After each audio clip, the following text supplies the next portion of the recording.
find other great podcasts like this one at podmoth.network. Okay, Katelyn, if you could be the recording in progress lady, how would it sound? Hello, and welcome to my Zoom call. You're about to be recorded. We've already talked about this, I'm sure, because I'm a nice person. And that would be the whole message that plays. Yeah. And then beep. It's also going to be the same with my voicemail, I think. I love that. I'm going to change it today. Would you like to hear my interpretation? Please, yes. Hey! We're recording this! For legal purposes! Norris, what do you think? Would you fall somewhere in the middle? For some Or reason, come on. Yeah, I'm feeling like a Texas barbecue joint, like a welcoming cowboy would be nice. So like a, howdy y'all, you're being recorded right now, and that's all right. Come on down for a good time. And ribs. I love that! And ribs! Yeah. I'd be like, okay, we're recorded, and that's all right. You know, I'm okay. Yeah. So here's our petition for Zoom to add the feature that you can record your own recording in progress. Oh my god, yes. Sound bit. Oh my god, it'd be like voicemail, but also a little bit like those ringback tones that people used to have. Those were The fun. good old days. I never had one. I never could pick a song that I had this struggle with picking a song on MySpace, if anybody remembers that, where you had to pick a song. I always struggled with that because I was like, God, what do I feel? What do I feel today? Yeah, there was a lot of pressure, probably self-imposed. Well, speaking of self-imposed pressure, I've got a bone pun for our wonderful guest. Excellent. All right. What did the doctor tell the skeleton who wanted to donate his body to science? Something that we love. What did he say to him? I don't know. What do you say to him? Sir, why don't you spine on the dotted line? Wow. Wow. Sickening. Yes. I think that's all we need. In olden days, a glimpse of femur was only for morbid dreamers, but you're not alone. Bring anything bones. Two goofy gals with deathly interest go on a skeleton inquest in your headphones. Anything bones. Hello and welcome to Anything Bones. I'm Sophie. Tell me what you've done, Schwartz. And I'm Katelyn, daughter of the American Revolution, Heart. And this is the podcast where we talk about bones and bone-related topics. And we are not alone. Period. No, I'm just kidding. In the universe, aliens are here, and they're on this podcast. No, we've got Norris here again from, when did we have you on last? It was maybe over the summer, I think. It's been a little while. It's been Talked a hot minute. about dinosaur bones in Mongolia. Some other good topics. That was such a fun wild. episode. I loved the first-hand experience of dinosaur bones in Mongolia. Yeah, that was absolutely wild. If you guys haven't heard that episode, please go back and listen to it. Norris tells of finding his own little piece of dinosaur history and being able to donate it to a museum. Belonged in a museum. It belonged in a museum. Oh, That was the only thing we could have called that episode because it was just such a good line. oh my God. And what an amazing experience. I still can't get over that. But you're back again. How are things out on the road a book touring? Man, it's been fun.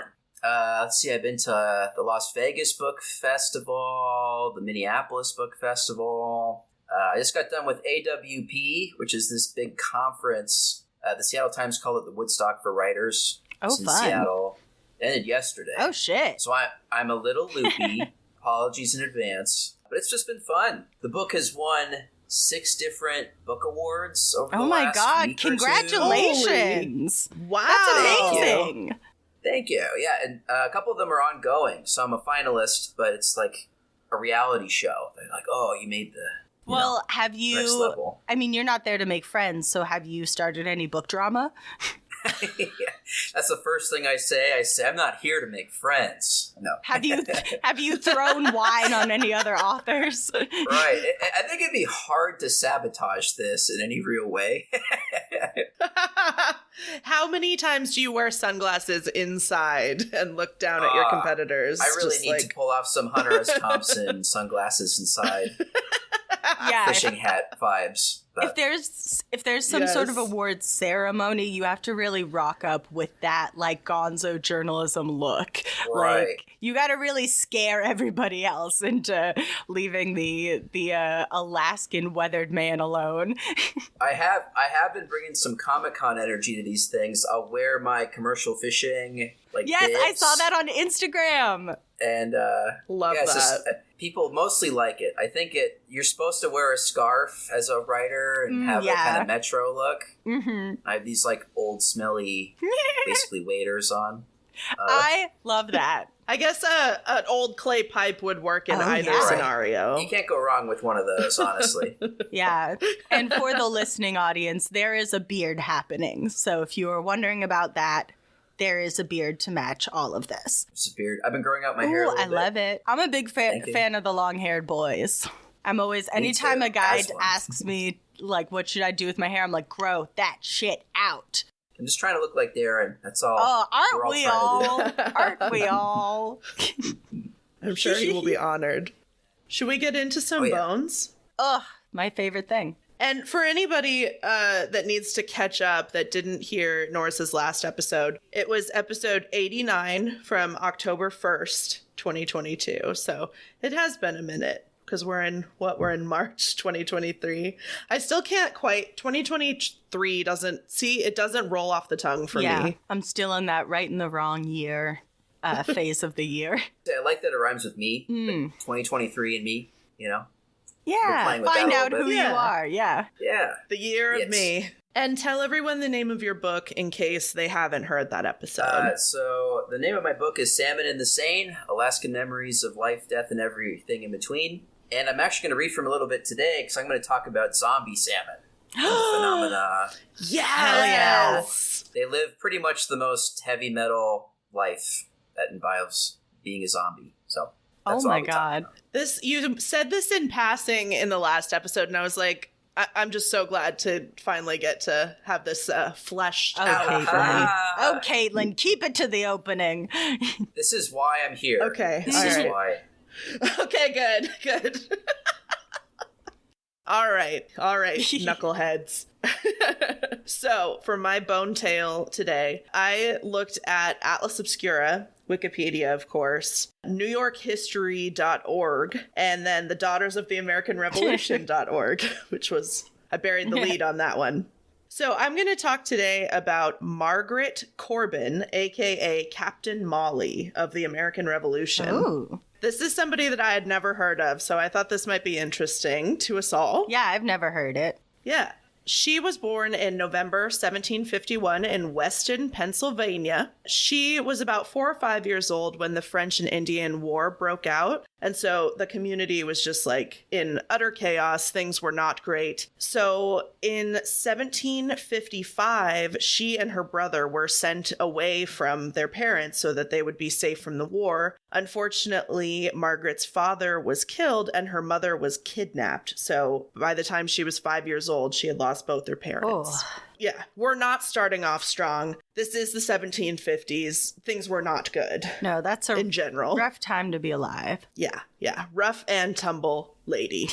So she was raised, she and her brother were raised by Margaret's uncle. In 1772, she married John Corbin, who was originally from Virginia, but he, like I said, they were in Pennsylvania. And he joined the militia about 3 years into their marriage, and he joined as an artilleryman. Dealing with the guns and such. Guns. Specifically for John, cannons. Ooh. Big cannons. The big boy guns, as they call them in the military. Yes.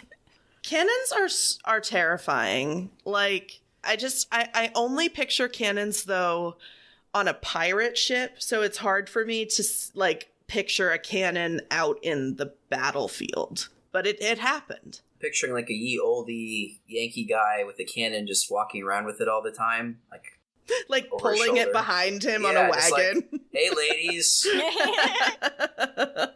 Oh, there goes Fred again with his cannon. Right. He thinks he's so hot. He is, though. I mean, yeah, he is. He does. Hot shit. He has his own cannon. So much so that Margaret actually accompanied him when he was sent off to war during the American Revolution. She became what is known as a camp follower, which is something I had not really considered, but makes a lot of sense. A lot of soldiers' wives did that during the time and would do like cooking, laundry, and some like light nursing. Like of patients, like helping people. I mean, that's kind of cool that they kind of played their own part in this. They were like, I'm not just going to let my guy go off to war alone. That sounds dangerous.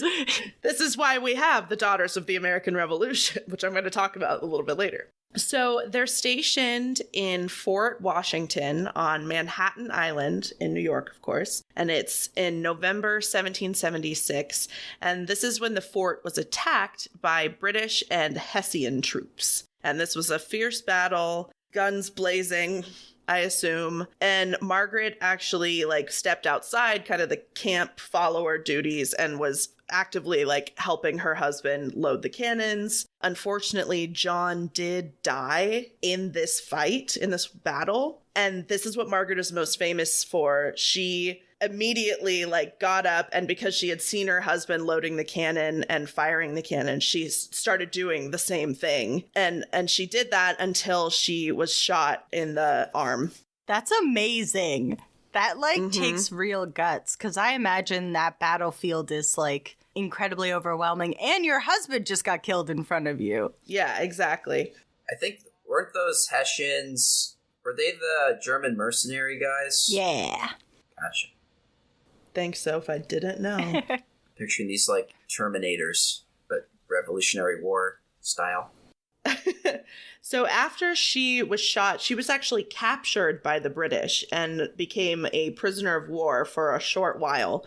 But they didn't really know what to do with her, and she was quickly paroled and assigned to the Corps of Invalids at West Point, which is where other military people go to get well. And the reason we know about this, because it probably wouldn't have been newsworthy back then, I don't know. Anyway. Yeah, they don't write a lot of... They didn't care. There was a congressional resolution dated July 6th, 1779, and it was stated that the officers from her regiment were petitioning on her behalf that she get some kind of compensation for her service. So she became the first woman to be awarded a lifelong pension from the United States military. That's so cool. Wow. Mm-hmm. Some of the other combatants obviously cared about her and what she had done. So this was she would have faded into obscurity probably if it had not been for them making sure that she had money to live out the rest of her life because her husband was dead. Yeah. And it doesn't seem like she had any children. So she didn't have anybody to take care of her. Did she ever remarry? No? It's unclear. No one really knows for sure. But she very likely was unable to use the arm that she'd been shot in for the rest of her life, and she had to live with caregivers. She died in the year 1800 in Highland Falls, New York, which is about 3 miles south of West Point. Now, this is the background. And now here's where our Boney story begins. Unfortunately, after she has died. So she was buried in a pauper cemetery, unmarked. And in 1926, the National Society of Women, aka the Daughters of the American Revolution, decided that this was not acceptable for Margaret Corbin. They wanted her basically to have a grave that was marked and a place where people could pay respect to her. And if you're wondering what the Daughters of the American Revolution are, because I kind of was. I mean, the name is pretty much says it, but just in case anyone was wondering, this is made up of women who can, quote, trace their lineage to participants in the American Revolution, which is pretty cool. So if you can trace your lineage back, you can join this society. Super cool. Like I said, it's 1926, and the Daughters of the American Revolution are trying to convince the U.S. Military Academy to exhume her and then transport her remains to like a prestigious military cemetery. That's kind of hard to say. And they wanted her to have a military funeral, which she had not had. But by the time they had started this like campaign to move her, it was not really clear where her body actually was, and people sort of knew about it by word of mouth. There was a guy who had supposedly dug her original grave, who had like told his son, who told his son, who told his son, blah, blah, blah. Whoa. And so this great-grandson was like, we're pretty sure that we know where it is. And, quote, it's marked by the stump of a cedar tree. Okay, we've got a lead. We've got a lead. It's small, but we've got a lead, you guys. It's Yeah. something. They did find something. Hey. And they were pretty sure it was her because there was a shot in the shoulder where she would have obviously been shot. So they're like, yes, we found her.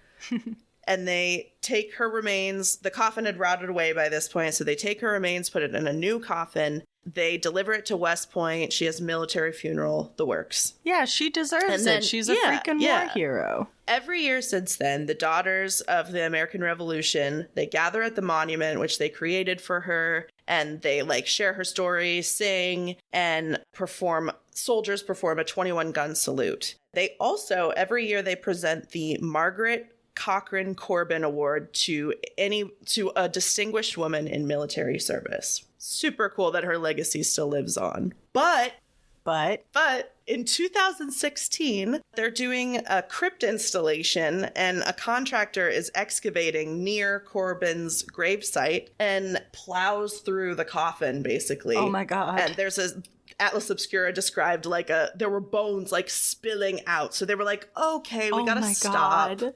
Everybody stop. This is really bad. That is really bad, guys. This is terrible, guys. 2016 this happened. So it's not, we can't blame this on like lack of, je ne sais quoi, but Yeah. it's 2016. They should know better. Yes, they should know better. But I mean, to their credit, I guess if you're excavating in a cemetery, it might be hard not to hit bones. Yeah, you would think. But let's stay away from the Revolutionary War hero, please. Yeah, please, guys, please. So the remains are handed over to the Army Corps of Engineers chief archaeologist, which, did anyone know that job existed? No. I didn't. What a delivery. Right? Hey, guy. Oh, we did a thing. We're sorry. See? Just picturing them plopping a bundle of bones on my his or her God. desk. Just like, Yeah. here you go. Just be like, what is that? Ooh. Fix it, please. We did a Please help. whoopsie. Sorry. No, they're not British. I don't know why I said it like that. They're in New York. They're distinctly not British. I was gonna say, when you described the bulldozer going over it, I pictured like a typical New Yorker, like, "Hey, Joey, there's bones coming out of the tractor. Cigarette in one hand. Hey, Yeah. I'm excavating Eating a piece of pizza folded up. Exactly. Yeah. He's yelling at the bones. I'm excavating here. I'm excavating here. That's why he fucking accidentally dug up the bones. He had a cigarette in one hand, pizza in the other. How was he driving the excavator? The world will never know. He's doing his thing. He's doing his thing. Hey, he's doing his thing. Yeah. That's Joey. That's Joe. It's like his little catchphrase. That's Joey. Oh, That's Joey. Joey. He's always destroying graves. Yeah, it's not his first time. No. I like this mythical construction person. Yeah. He's out It was there. definitely just one guy running amok. Yeah. Yeah. Joey, stop! For the love of God! Joey, no! Catch Joey in the Graves, Tuesdays on NBC. Or what if he is secretly British and this is like revenge? He did it on purpose. Maybe. Yeah. Joey. Joey. Joey. Joey. I'm espionaging over here. Joey actually kind of did us all a favor, or like he either did us a favor or deepened the mystery, to say it another way. So when she was examined, she, in quotes, they found that it was actually a tall, middle-aged man who was alive between the colonial period and 19th century. It was a man. So that was not her. Definitely not her. Well, now. And the spot where the people in 1926 thought was a shot was not a shot, I guess. Well, I mean, I was gonna say, in 1926, you gotta be awful sure, yeah. They thought they were. They were like, this is for sure a woman skeleton. We're sure, and there's a spot where she was shot. Like, it's her for sure. But that didn't mean shit in 2016. Different stump, I guess. Yeah, so they did search the entire area around the grave site with ground-penetrating radar, but there was nothing else there. So it was like, shit. Whoa. They buried the wrong person in Margaret Corbin's grave in 1926. So they take the remains of the unknown guy and they bury him in the West Point Cemetery, where they bury people that are unknown. They still have the monument to Margaret Corbin because it's still important. That guy's ghost must be so confused. It's so haunted. It must be so haunted. He's like, hey, what the fuck? Why'd you unbury me? If I was that ghost, I'd be more amused, I think. Maybe he took over Joey in the excavator because he wanted to be discovered. Oh my God. You never know. It's all making sense. Yeah. I'd watch this movie. Yeah. I'd watch this movie. So yeah, they've tried super hard to find Margaret Corbin's body, but they've never actually found her bones. Wow. That's amazing. I mean, that's terrible, but also that story is insane. Yeah. Are there any other cedar stumps in that area? There's a lot of stumps. Oh God. Maybe field trip guys? Hell yeah. They've still got the ground penetrating radar, so we're still good there. Let's do it. To try that. I just want to end on a quote from the Daughters of the American Revolution website, DAR for short, which I could have been saying this whole time because Daughters of the American Revolution is a mouthful. Quote, DAR is dedicated to continue researching Margaret Corbin in order to spread greater awareness of her brave actions, as well as to emphasize that she was a real woman, not just a story. Love that. Actually finding her remains in an unmarked grave from almost 220 years ago may prove to be an insurmountable challenge. But the hope that new research will one day lead to the remains of Margaret Corbin is a goal to which DAR is committed. That's wonderful. I'm glad that they're continuing her story that says, anyone can step up and have the bravery that it takes. Yeah. It is a bummer. And that's Captain Molly. Whoa. Amazing. I love how that DAR lady was a realist. She's like, this may not be possible. Yeah, but we're going to keep trying. We might not be able to do this. It's an unmarked grave from the very early 1800s. Like, come on. I don't know. Wilder shit has happened. True that. I think it's cool, too, how much energy they have to celebrate her. Yeah, same. And may that guy that they've reburied again rest in peace now. Yeah, exactly. Finally. Jeez. And everyone watch out for Joey. Yeah. But thank you, Joey. Thank you. Joey, he kind of was an anti-hero. He was. Yeah. Aww. That's Joey. There were two heroes in this story. Oh That's my God. debating over here. I'm going to be thinking about that for a while, like the imagery of an excavator going into an old rickety coffin from 1930 and it just absolutely exploding. Yeah, there are just bones everywhere. Lord. Everyone's going, stop! I love stuff like this because it kind of demystifies things like exhumations and cemeteries and funerals like that. It's like, yeah, sometimes you just fuck up. It's just people doing this, so you're bound to fuck up on occasion. A few years back, they were doing some construction in Seattle and they found a mammoth. What? That reminds me of this. Shit. You just keep teeing yourself up for new topics for the next time you're on.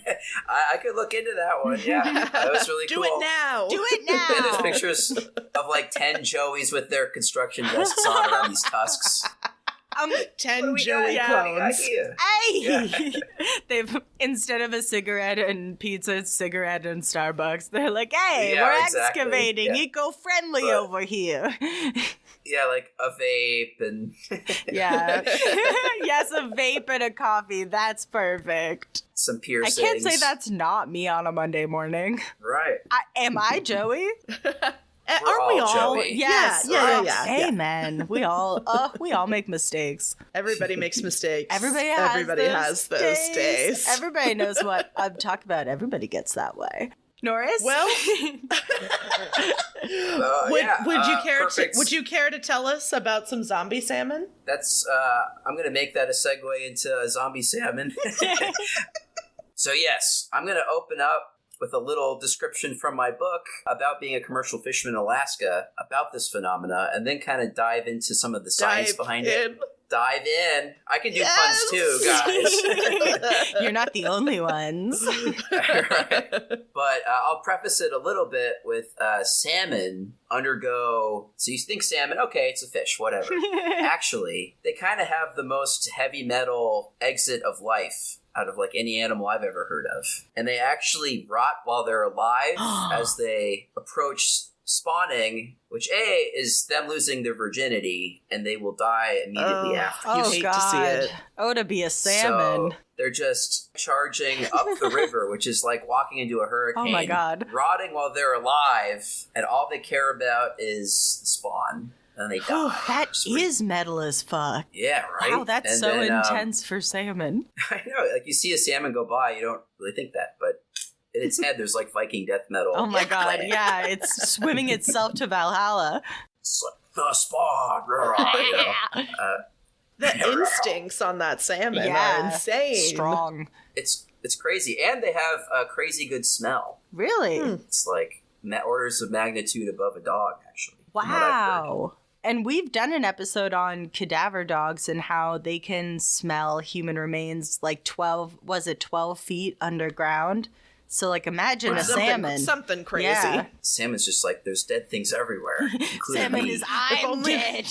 If only we could harness that power. Yes, for crime solving. Yes, exactly. I would watch that show for real. Oh my God. If you have a crime scene diver who uses fucking salmon as his sidekicks to solve crime. We are pitching like crazy today. I'm picturing Joey with the salmon sidekick. Just doing all kinds of stuff. Yes. Is he in like a Ziploc bag? Oh my God. No, the salmon's got a fucking like leash and he's like scuba swimming behind the salmon. The salmon can go outside of the water and be chill. Oh, I thought this was just for water-based crimes. Okay, everybody's underwater. And okay, got it. We go to the salmon. Yeah. And they only come to us once to spawn and die. Sorry, so you gotta pick. We definitely threw it off track there. Oh no, we're going with the flow. Not unlike, well, salmon go against the flow. Yeah. But yeah.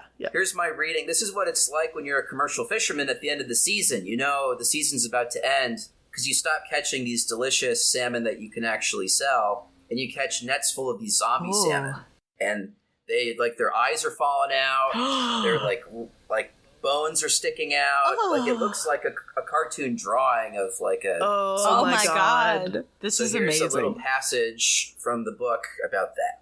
I knew the fishing season was ending when the zombies invaded.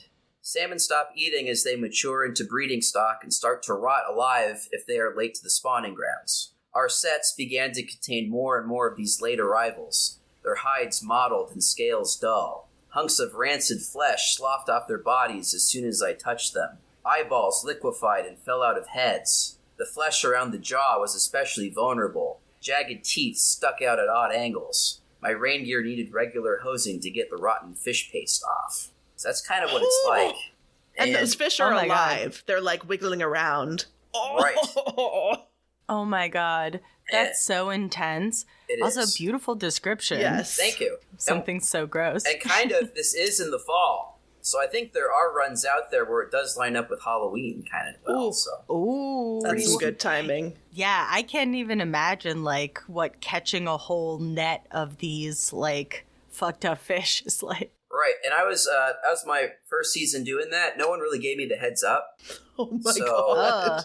I was kind of like, what's wrong with these fish? Guys. Yeah, what did you think the first I time? was just like, guys, what's going on? Because I'm just covered in this goo. I'm like, oh yeah, Oh God. I'm like, oh yeah, there's zombies. And I'm like, what? Zombies? You know, am I gonna be a zombie? Yeah, it's like a Spider-Man That's a legit situation. worry. Oh my God. I mean, I hate to suggest yet another movie, but Hey, I mean, Fishman. trilogy. Zombie Salmon Man. Yeah. Anything but They all star Studios. Joey. Yeah. So, okay, do you throw the zombies back, or do you like put them out of their misery? Right. You generally catch a net full of them, and you're like, oh, we can't sell this. So you let them kind of do their thing. There's the slimmest chance that they could get to the spawn still. Even though they're at the river mouth, if they're still swimming weakly, they could still make it to ejaculate or shoot out eggs, which is the dream for these Yeah, guys. circle of life. For these salmon. Right. Yeah, that's... So do you flop them back in? You should. There might be Okay. some duplicitous captains that try to get away with it, but it's pretty obvious. It smells awful. They're not edible. And Ew. I pulled up a little, in preparation for the segment, a little science here. Yes. I found information from the National Library of Medicine about kind of the mechanics of this. Oh my god. And I think the official term is senescence, is basically dying, becoming really senile and dying. And salmon are part of a family of these fish, like lampreys and eels. And they call it rapid senescence, Ooh. which has to do with the spawn. And they just kind of melt away in front of your eyes, basically. And a lot of fish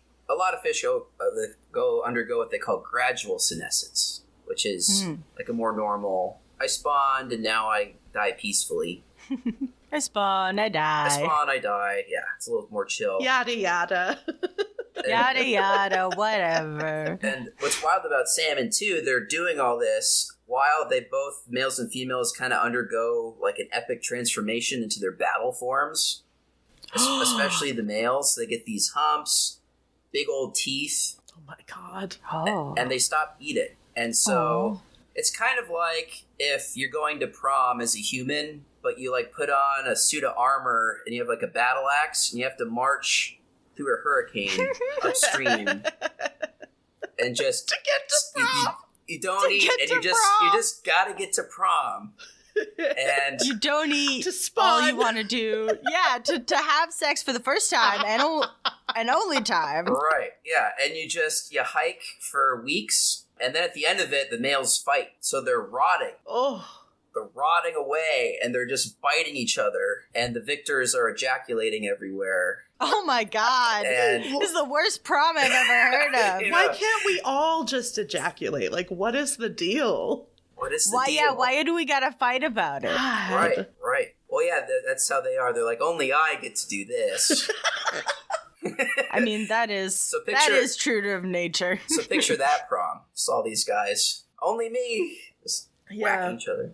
Oh. So they Um, can make it to the spawn, but they have to fight before they can. Right, because the females nasty kind of thing. claim a little space, and they're kind of wiggling around like, ooh, come here. And they're about to be egg cannons. So that all their energy goes into firing off their eggs.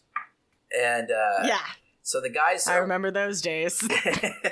So the guys are all like roided out, and the ladies are basically doing the same thing. They're also rotting away, but they're basically just a vibrant pair of ovaries with muscles that can swim. Whoa. And the guys are just like ejaculating, rotting hunks.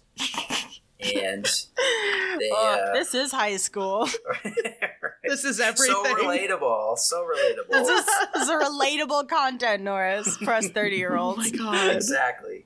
But the beautiful thing, if that wasn't beautiful enough, so they do all that, but then when they die, pulled up some numbers here too from Alaskan Fish and Wildlife. Going to read a little bit here. They bring a ton of nutrients to the whole ecosystem. That makes sense. Yeah. Right. It says an adult chum salmon returning to spawn contains an average of 130 grams of nitrogen, 20 grams of phosphorus, and more than 20,000 kilojoules of energy in the form of protein and fat. And streamside vegetation gets between 25% and 70% of its nitrogen from these salmon. Wow. And there are trees that grow 3 times faster. Sitka spruce when they're by the salmon. The salmon prom of death. So the salmon prom is super important for the ecosystem. Super important. There's also metal images of these like decomposing salmon, and there's all these like caddisfly larvae, and that's going to be, those are food for the babies. The interesting thing is when the salmon babies hatch, they will eat those caddisflies. Damn. So when they said circle of life, they really meant it. Yeah. I never knew that these salmon were having such an existence, like, under the sea. I'm just like, oh, salmon, like, it's okay. It tastes okay. Like, kind of fishy. But salmon are wild. I'm picturing, like, Sebastian from The Little Mermaid being like, under the sea, oh, God! He's just, like, surrounded in this... Like, I would watch that version of Little Mermaid, though. With the, oh my God, with the rotting salmon chilling. Well, Flounder could never. Oh, yeah. He would be eaten alive by these zombie salmon. He would not last 5 minutes in the spawn prom party Thunderdome. Well said. And for people who are interested, there's an artist in Ketchikan, Alaska named Ray Troll, and he does a lot of cool paintings and art around this. I think he has a hoodie that's like swim, spawn, die, and it has like skeletal salmon and stuff. It's kind of that's fun. On brand for this podcast, I feel. Yeah. Hell yeah. Does he make them in the metal fonts? Because I feel like that would sell really well. It's the kind of thing he would do. I don't know his whole catalog. Yeah. Maybe we could be brand ambassadors. Hell yeah. We should, yeah. He'd probably dig it. My enthusiasm for these zombie salmon knows no bounds. Yeah, this is wild. And yeah, Google it, because it is pretty... I mean, it'd be a sick tattoo, honestly. These salmon are ridiculous. Yeah. I want to, before we finish this segment, I want to get a visual on this. I'm just going to do a quick Google. All right. And a fun other little visual while you're Googling. There used to be a species of salmon during the Ice Age that was 5 times bigger than the largest salmon today. It had saber teeth. Oh my god. Like a saber-toothed salmon. Oh my god. Yeah. I'm looking at these zombie salmon, and they are terrifying. Right? There's one here that's eyeless, and its teeth are like coming out of its own skin. That's what a fun, sexy time for these salmon. Right. Like literally. That's the most fun and the most sexiest time they will have. Salmon, I used to think of salmon as kind of a goofy fish, but I feel like my perception of salmon has changed so profoundly from this segment. That's all I was going for. Yeah, well, I'm seeing the salmon with the longer beaks and the teeth the more I scroll, and it's really scary. Right? Like, these zombie salmons look like they should be at the bottom of the ocean, like not swimming around the river. You know what I mean? Yeah, they have big anglerfish energy. Yeah. Yes, ugly mofos. Jesus. This is blowing my mind. I would say that topic for our podcast was dead on. Ah, there we go. See, snaps for Sophie. You have my back. I appreciate that. Of course, I've always got you, and I will perennially have 25 humorous bone puns pulled up just to surprise you. That's all I need. Well, while we swim upstream to go spawn and then die, please enjoy an ad from one of our fellow Podmoth podcasts. Oh my god, a little piece of my arm fell off. Oh, Katelyn. Help me. Oh, my eye.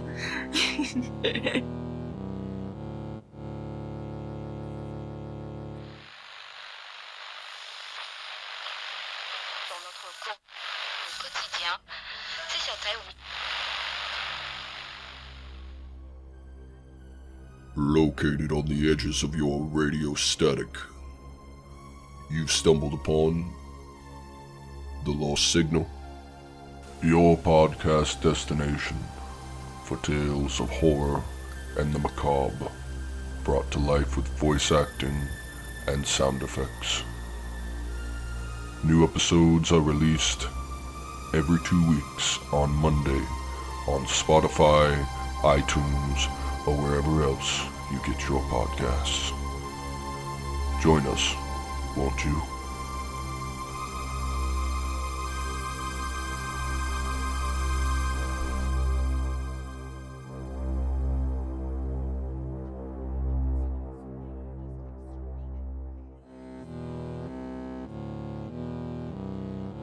Well, thank you, Norris, for providing us with that anti-zombie salmon potion. I was really worried that I was going to have to fall apart after spawning, but I seem to be fine now. No problem. My pleasure. Katelyn, did you grab your arm out of the river? Yeah, it was just a piece of it. I think I'm gonna be okay. But I'll glue it back on at some point. Nice. Well, now that we are semi-whole again, let us now proceed to my story. Something totally different. So, Katelyn is a big true crime fan. We discuss it almost weekly on the podcast. And I think one of the real problems we always see throughout these true crime cases is that there is maybe a suspect that you're thinking to yourself, this person knows more than they're saying, or this person, has all the evidence pointing to them except for one thing. And God, I wish I could get them to confess to what they've done. Mm-hmm. Well, in 1927, a woman named Helen Adeline Shelby filed a patent for, quote, an apparatus for obtaining criminal confessions and photographically recording them. It sounds too good to be true. It does. So her goal basically was to cut down on the number of retracted confessions that were going on in the courts of the times. Because in the 1920s, the American justice system was really going through its buck wild phase. And the courtrooms, this is the time of like Scope's monkey trial and stuff like that. We're having these grandiose trials. We're having some super controversial rulings going on. So we're needing our courts to be strong, and we're needing people who make confessions to keep them, or else what are we doing here, right? So she said in her patent, quote, it is a well-known fact in criminal practices that confessions obtained initially from those suspected of crimes through ordinary channels are almost invariably later retracted. So she's wanting to create something that will pull a real and true confession out of someone. Okay. And I guess we would all want that, but... So what she is proposing is that criminals be interrogated by a large skeleton with glowing red eyes and a camera hidden inside of it. Oh, no. Seconded. Ladies and gentlemen, and those who identify outside, we're talking about the crime skeleton. Jesus. How are you going to mass produce that is my question. I don't know. Unfortunately, I will do a bit of a spoiler here that this was never produced. Oh, unfortunately. I know. Shit. But she did have an entire process that she was proposing for how to use this crime skeleton. Okay. Yes. I bet it was really based in logic and common sense. Well, for first of all, let's have a look at these patent photos because there's sketches of what she wanted to do with this giant skeleton that would interrogate people. Oh my God. Oh, it's standing looking at you. That's cool. Oh yeah. I kind of imagined that you'd be sitting across from each other like a job interview, but standing really conveys a strength. Wow. Yes, there's a lot of strength in this skeleton. Wow. Wow. Beautiful. I thought it'd be bigger, honestly. I mean, we're used to the 12-foot Home Depot skeleton, so... Right. Where is the Ghost of Christmas Future energy in this? Right. All right, let me walk you through what the process would be like. So, what you would do is you would first take the suspect into, like, a small, dark chamber, which is, like, cool, great. None of this is sounding like a suspicious thing for police to do. Then the person who is interrogating you will sit in like a second attached chamber. You can kind of see this in the patent where like there's basically a big room with two, like separated by a wall that has this skeleton on it. And what they would do is sit in this other room, and there's a megaphone inside of the mouth of the skeleton. And they talk through the megaphone through the skeleton. So you can't see the person, you can just see the skeleton. And Can I just tell you what this is reminding me of? And it's The Wizard of Oz. When someone's like operating the wizard behind the curtain and then they're like, what the fuck is this? That's what this is. It is outrageously close to that. Because basically what would happen is that the suspected person would come in, the person doing the questioning would like flick a button, and a curtain would come up from in front of the skeleton to like basically do a jump scare on the person. Like, who's being interrogated for a crime. And they would, and, you know, it was supposed to have electric lights in its eyes, which would have been pretty crazy for the 1920s. And it would be illuminated both above and below with, quote, a plurality of electric lights. Yeah, I bet it was. So this kind of whole thing, they would, like I said, they would kind of jump scare the person. They would kind of wait, and then they wanted it to appear like an apparition because they thought that, you know, having this thing appear out of nowhere would like really scare the person. You'd be like, I did it. Yeah, exactly. Wow. And red light bulbs in the eyes for, quote, the purpose of importing an unnatural, ghastly glow. I love this. Yes, and the person who was operating the skeleton was supposed to talk in, quote, in such a manner that the voice of the operator appeared to come from the mouth of the skeleton. So you were also supposed to do like a fun skeleton voice. like a cop is back there, like talking into the. Oh my god! Did you light the warehouse on fire? I mean, so her kind of hypothesis was that, like, this apparition would scare people into confessing, like I said. And this sounds very wild and foolish to us, but I was thinking about it, and it's pretty close to the age of spiritualism, which, as we know, was kind of a craze that swept through in the early 1900s on the back of World War I, when a lot of mothers and people left behind in war times would try to communicate with the ghosts of like dead soldiers, and then this extended to just people running these supernatural spiritualist scams. So I feel like what Shelby is trying to do here is play on that remaining belief in ghosts and like spiritualism. Damn. Right. So it could work on somewhat of the time, maybe. I mean, yeah, they had never probably been to Universal Studios and been scared by a giant T-Rex, so this would probably scare them. Yeah, in 1927, how many people do you think had seen an animatronic skeleton? Nobody. That would have scared the poop out of you. If I was dragged into a police headquarters today and they led me into a dank room In the basement? These red eyes appear. Confess to the crime, skeleton. I don't know what I would do. Maybe I would confess. We don't have any data. We'll never know. Yeah. Although, I guess if it worked, like, haunted houses at Halloween would be wild. Because everyone going in would be like, I cheated on my wife. They just be like yelling things.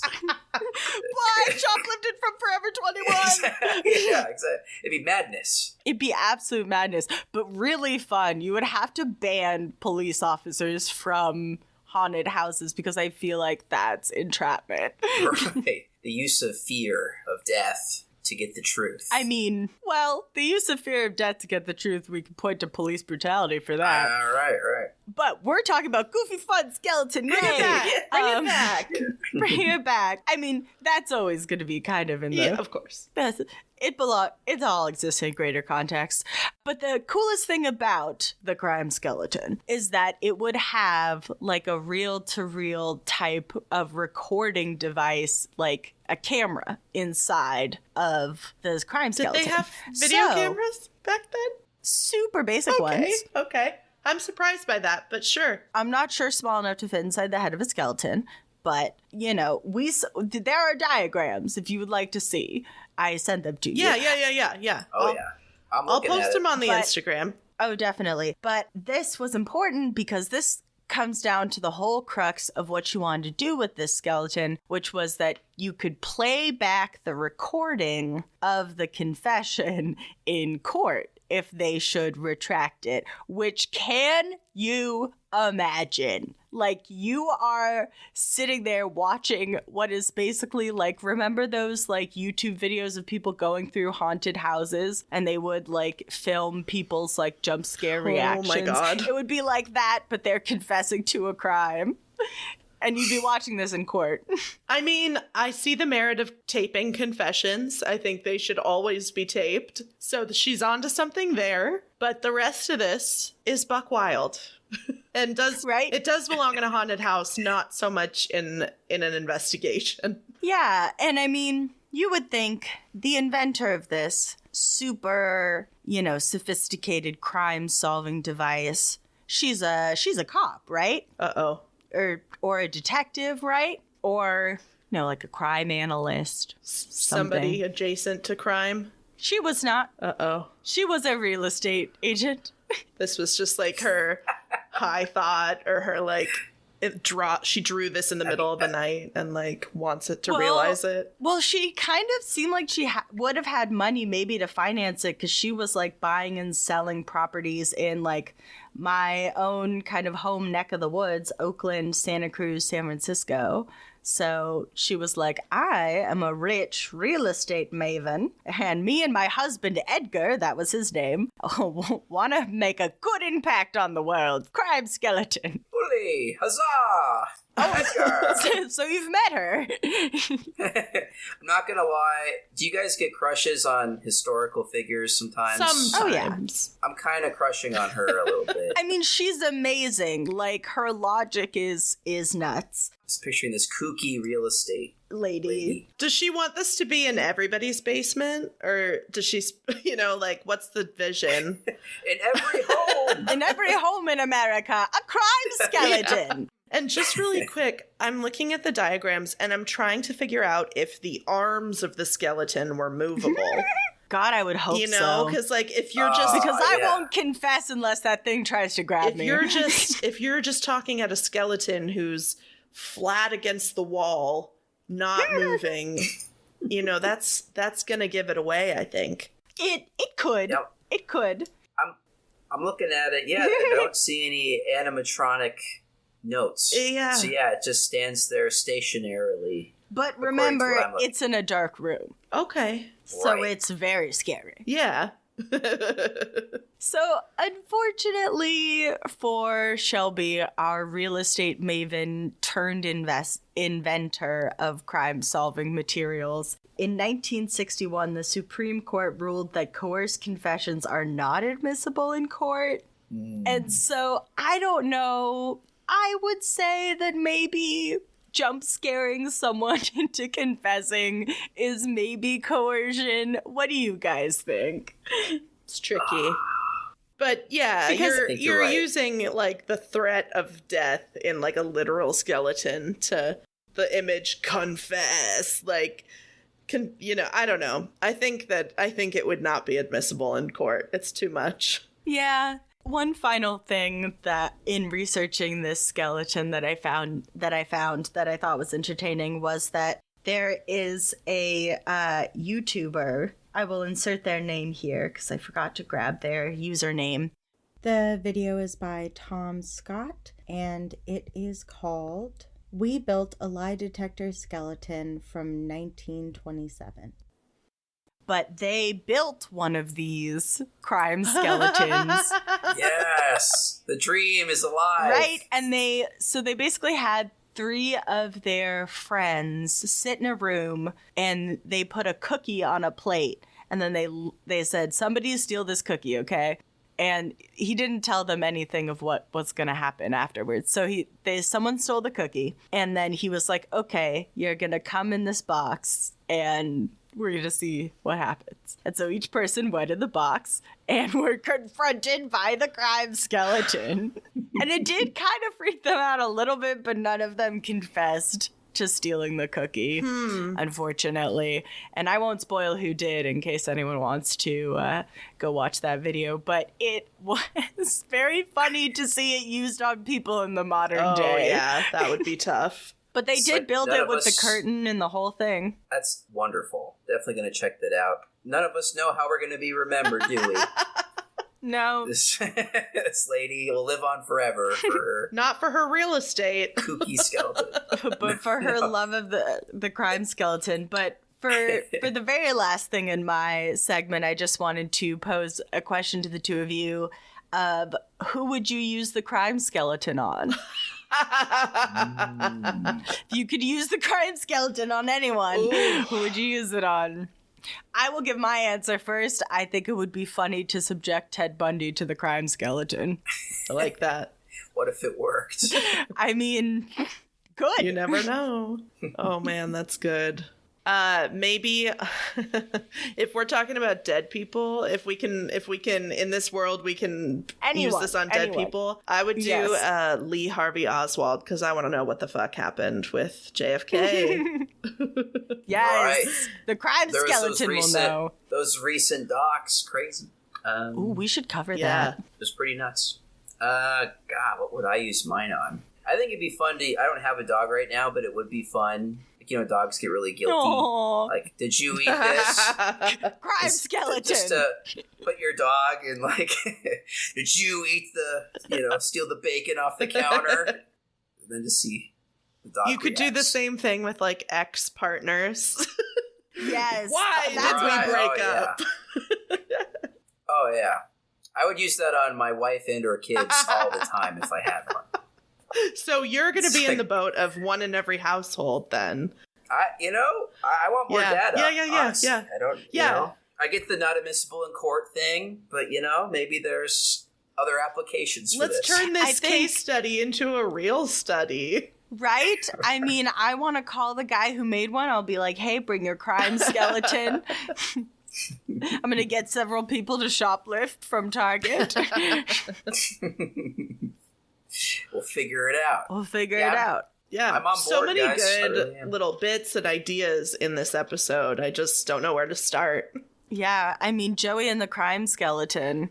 And the zombie salmon. And the zombie salmon. Salmon's partner. Yeah. Oh my god, with a talking salmon like partner in crime. This is the new Three Musketeers, I'm telling you right now. Oh my god. We gotta call Netflix or HBO. Somebody must produce this. If Cocaine Bear can do it, right? I think we can do it.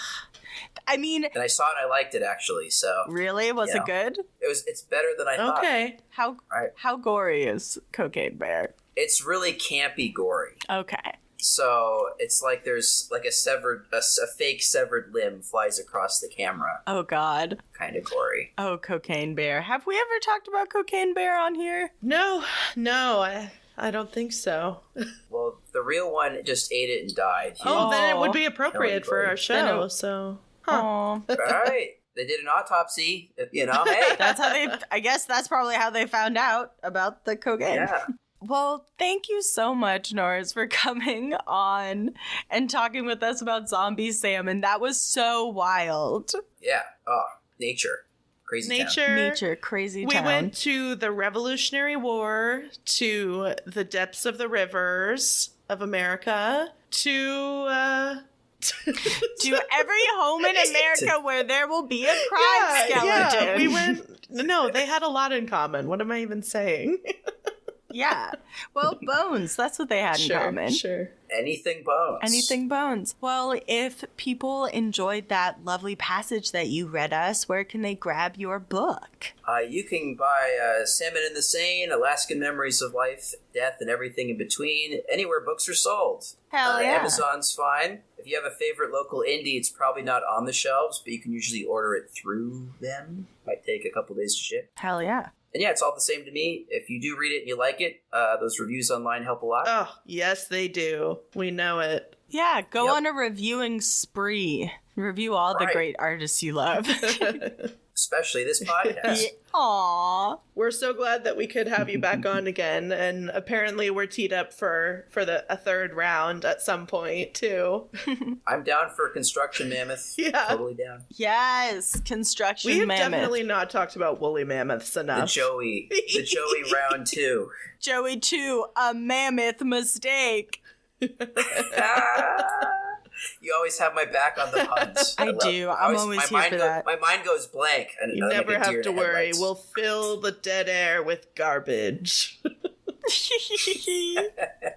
Well, go check out the Instagram for diagrams of scary skeletons, pictures of salmon, and probably a picture of a revolutionary lady. Oh, yeah. All 3. Have a great rest of your week. We love you. And as always... Voyage!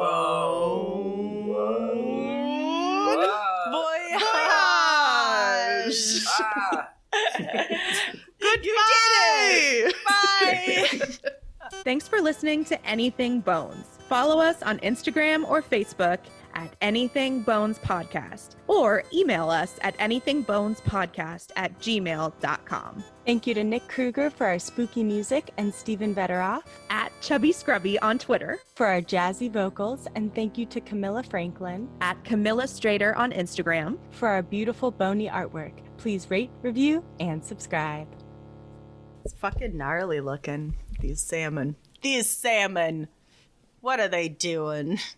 These salmon These poor salmon. embarrassing themselves at the prom. I liked your Thunderdome analogy. That's what it sounds like to me. They don't even get to go and like fuck peacefully. No. They have to like fight each other. I don't Like think they're even Jessica's fucking. They're mine. just excreting, right? They're excreting. Yeah, there's no humping. Am I right? No, they kind of swim next to each other. Oh, they flop. And then they actually do make kind of these intense O faces. And they go, Oh no! and then my God. everything just comes out and mixes in the river.